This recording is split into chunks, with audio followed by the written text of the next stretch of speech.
plaatsen vandaag voor de allround-wedstrijd maken deze week. Er hangt dus heel wat aan vast. Maar de medailles voor de allround-wedstrijd worden straks al uitgereikt. Dus vandaag momenteel een ceremonieprotocol.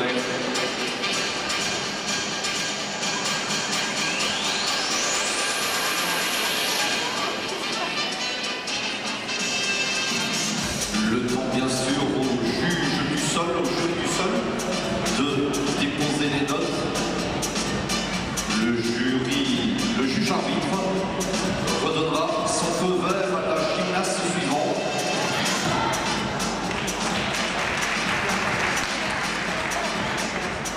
Het is even wachten op de